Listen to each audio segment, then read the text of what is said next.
Jadi guys, di depan kita inilah dia version kedua untuk SYM BF3i 185.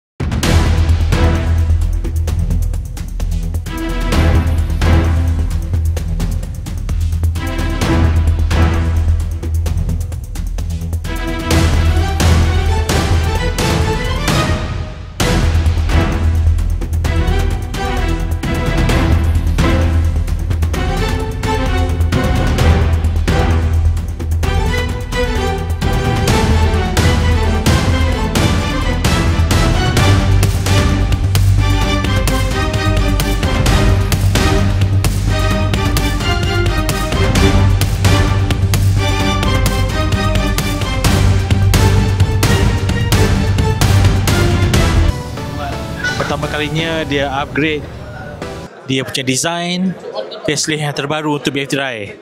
Sebab kita dah biasa dengan BF3i yang lama, sampailah yang kali ni SYM berani bawa keluar design yang baru. Yes, mari kita tengok guys.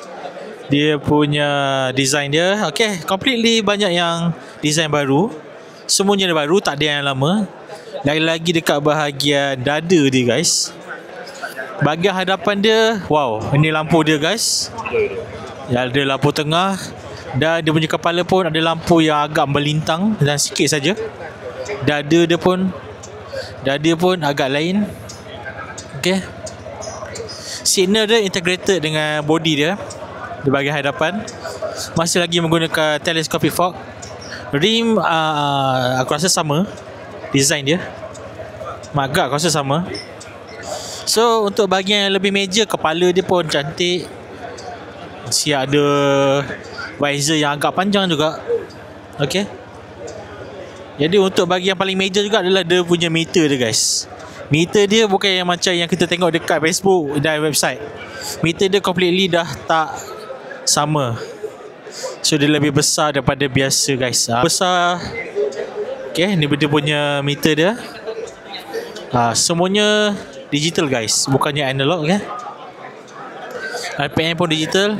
Ada kilometer, ada gear, ada RPM, ada minyak, ada voltmeter sekali. Ada 3A, 3B. Okay. Wow. Dia punya meter dia agak besar guys. Puas hati gila. Okay, sini ada emergency signal. Okay, standard. Untuk bahagian agak tinggi juga guys. Dia punya proportion dari kepala dan seat, proportion dia agak tinggi guys. Tapi bakul nak letak tu dia agak limit, dia pendek sikit lah. Okay, so ini bahagian tepi. Banyak ruang-ruang udara kat sini Okay, untuk bahagian footrest peronggang dekat sini. Untuk bahagian cover Z belakang dia ada design yang lebih macam ni. Dia buka seat. So untuk kapasiti tangki dia 7 liter. Bahagian spoiler dia, ni bahagian spoiler. Bahagian lampu belakang dia pun lain. Signal dia still jenis yang bukan integrated lah, dia jenis yang separated lah. Okay, lampu dia jenis macam ni. Dan dia menggunakan keyless paling major dia menggunakan keyless. Dia bukan gunakan kunci lagi, dia menggunakan keyless keyless. Yes. So ada benda yang sama, ada benda yang berbeza, tapi banyak yang beza lah daripada yang sama. Okay guys, tadi kita color hitam. Ni color dia yang lain juga, warna putih dan hitam. Dia ada selit-selit dengan warna merah sikit lah. Tapi yang tadi tu lebih elegan lah pasal dia hitam. Yang ni macam ada tricolor sikit lah. Okay, design semua sama, tak ada special edition ke apa ke. Cuma yang lain semualah colour. Tapi dari segi meter layout dia nampak lebih kontras lah. Dia punya design dashboard dia. Okay.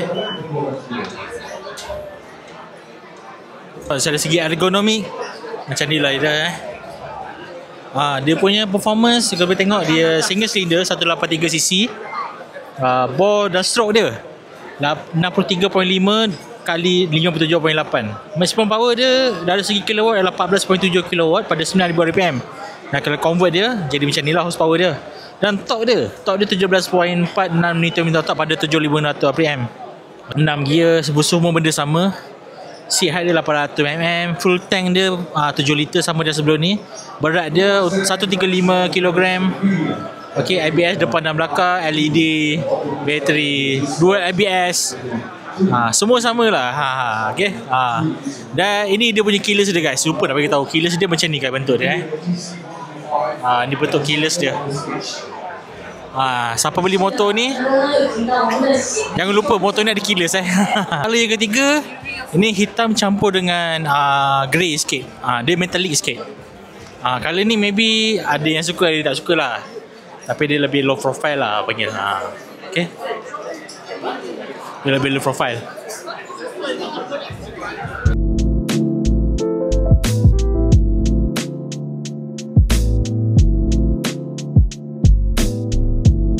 Okay guys, malam ni kelepasnya Enforce banyak gila keluarkan produk guys. Okay, W Motor ni CC125i untuk skuter yang CC yang agak rendah. Itu motor, orang kata motor bobber lah. Okay, untuk design-design yang estetik. Dia nama dia adalah W Motor Cruiser AMT 125. Selain itu juga ada juga skuter daripada SYM 400. Skuter 400. Banyak gila saya order hari ni. Cruising 400i. Okey, skuter 400cc, skuter maxi. Banyak gila guys. Banyak gila produk. Tak sempat dah buat semua.